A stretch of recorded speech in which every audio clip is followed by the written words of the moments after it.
Nosso tema aqui no Rádio ao Vivo é o livro Aprendendo Valores Étnicos na Escola. O lançamento é recente, no dia 24 de março agora.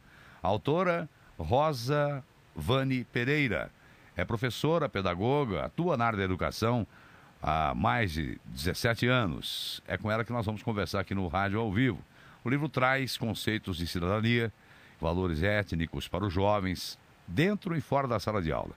Estamos em contato com a autora Rosa Vani Pereira para falarmos um pouco mais sobre a obra. Boa noite, professora Rosa. Boa noite. Tudo bem com a senhora? Tudo bem. Aliás, a sua obra é bastante interativa, né? Como é que foi concebido o livro? Sim, na verdade a ideia era essa, né? No lugar de ser Tem muita produção acadêmica sobre esse tema. Isso. E aí a ideia era fazer uma obra, escrever um livro que tivesse a possibilidade do diálogo com o professor, ou professor de outra área também, né, que não fossem, porque na verdade ele é direcionado para o professor, mas pode, como é interativo, para a pessoa também que não tem essa vivência de sala de aula, de escola, pode também dialogar com a temática. Até porque o tema é um tema que interessa a todos, né? Com certeza. A escola atual, no seu ponto de vista, educa para a cidadania? Qual a sua opinião a respeito, professora? Na verdade, eu acho que todos os projetos, se a gente pegar todos os projetos pedagógicos, eles vão falar que tem educação para a cidadania, né? E eu defendo uma coisa que é educação na cidadania, né? Que é diferente. Fazer com que a educação seja de forma tal no cotidiano, que as crianças tenham uma vivência cidadã de respeito às diferenças desde cedo.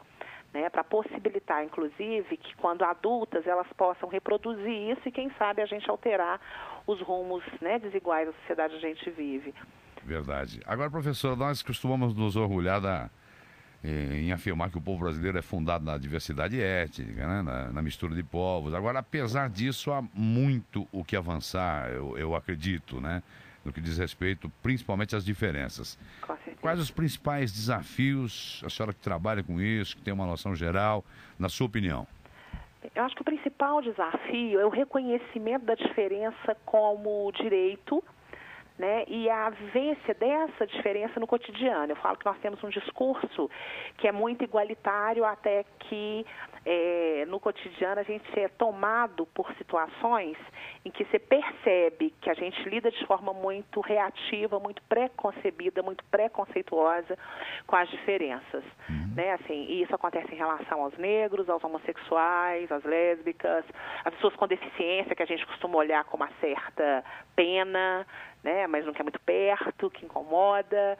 Né, com relação aos imigrantes, a gente, no cotidiano, a gente percebe que não tem que esse discurso ele não se sustenta. A discriminação existente dentro do próprio ambiente escolar, a senhora aborda no livro, né? E de que forma ele ocorre, professora? Bem, eu acho que na escola a gente tem que lembrar que as crianças, os estudantes que estão lá, adolescentes, jovens, eles estão num processo de formação, né? E eles formam grupos, eles estranham os diferentes, que eu acho que é normal, e eu acho que o estranhamento com a diferença, ele é normal para todo mundo. Mas acontece uma coisa no interior da escola que é muito maldoso, né, no sentido de que é cruel no sentido de cru, a realidade está crua ali, então os meninos eles se discriminam na hora do recreio, eles se discriminam no horário de entrada e de saída, eles colocam apelidinhos uns nos outros, e às vezes um adulto que está ali, né, olha e não vê algumas coisas, né, eu até brinco no livro e falo assim, olha, a gente tem que pensar se a escola da gente passa pelo teste do cotidiano, porque é muito fácil você dar uma aula sobre cidadania, né, mas fazer os meninos se respeitarem na entrada e na saída, não se colocarem apelidos, não formarem grupos que excluam outros, né, brincar com os outros na hora do recreio, não empurrar o outro por causa de qualquer outro motivo, na fila da merenda, esse é o desafio que a gente enfrenta. Eu acho que são nesses momentos que as discriminações ocorrem, que as maldades entre as crianças e os estudantes ocorrem, e muitas vezes a gente não se dá conta. Né? Não está próximo o suficiente, não tem um olhar treinado ou atento o suficiente para poder ver. Quer dizer, nesse caso é preciso que todos os quadros, né, de uma escola, todos os profissionais que atuam nela, né, desde o professor até os trabalhadores de uma forma geral, que de uma maneira ou de outra tem contato com esses alunos, tem que ter um preparo especial para isso.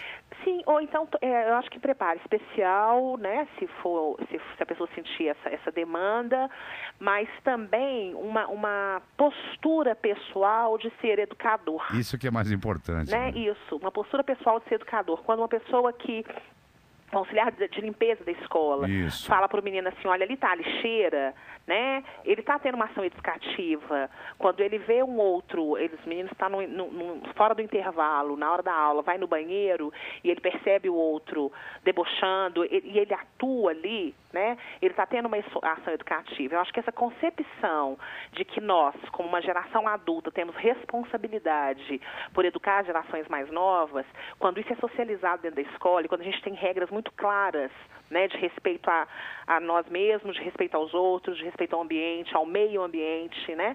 Quando está muito claro na escola, e aí está amarrado não só no projeto escrito, mas está amarrado nas relações cotidianas, fica muito mais fácil fazer as intervenções todas.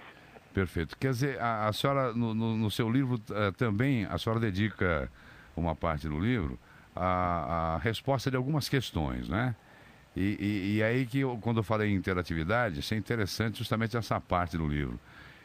Que tipo de questões, por exemplo, a senhora deixa para as pessoas responderem de uma maneira geral? Não necessariamente o professor ou quem trabalha de uma maneira ou de outra com o estudante, com o jovem, com a criança. Tem uma parte que eu peço às pessoas para fazerem uma brincadeira, um exercício, na verdade, que é olhar com os olhos de ver e dar às coisas os nomes que elas têm. Né? A gente geralmente chama discriminação de brincadeira, a gente chama maldade de coisa de criança que não sabe o que está fazendo. E aí eu peço às pessoas para olharem atentamente para o recreio, para ver no recreio o seguinte, quais os grupos que estão sempre juntos e qual a criança que está fora sempre da brincadeira. Né? Na hora de juntar, quais as crianças estão sempre fechadas do lado de fora. Né? Olha para a televisão, olha para o rádio, olha para a capa de revista. Né? Lembra uma coisa que eu acho que qualquer um pode fazer, porque todos nós temos uma vivência de tempo de escola, né? Olha para o seu tempo de escola, né? Vê quem é que ficou para trás. Né? Eu acho que esse exercício de olhar, né, e olhar com vontade de ver é um dos grandes exercícios desse livro, assim. E a senhora tem um capítulo que a senhora dedica, cujo título é Para Promover a Igualdade. Isso. E o que é preciso para promover a igualdade, no seu ponto de vista? O que é que falta para nós aqui no país? Eu acho que uma das primeiras coisas que falta, na verdade, primeiro é isso, a gente olhar as coisas com os olhos de ver. Né? A gente não mentir sobre as coisas que a gente realmente assiste, vê e percebe nas crianças. E a outra coisa, coragem, porque quando você lida com a questão das diferenças, você lida com assuntos que são muito dolorosos em muitos momentos. Né? As pessoas, as diferentes, que na verdade todos nós somos diferentes, ninguém é igual a ninguém, nunca. Mas algumas diferenças, elas são muito dolorosas de ver. É muito doloroso para uma criança se saber xingado de macaco, de macarrão da Santa Casa, de balofo, gordo, né? A primeira coisa é coragem e cuidado, né? Porque a gente também faz uma coisa que é, às vezes, desautorizar o sentimento de quem sofre, né? Me chamou de gordo, né? Ele que é bobo, não, você também está sofrendo à toa, né? Eu acho que a primeira coisa é esse respeito com essa realidade da dor do outro, né? A coragem de tatear essas coisas que são dolorosas de forma mansa, tranquila, né? De forma corajosa, contundente, mas proativa também. Agora, isso aí, por exemplo, já extrapola as fronteiras das escolas, né, do ambiente escolar. E, aliás, a senhora fala sobre isso no livro também, é necessário que isso aconteça.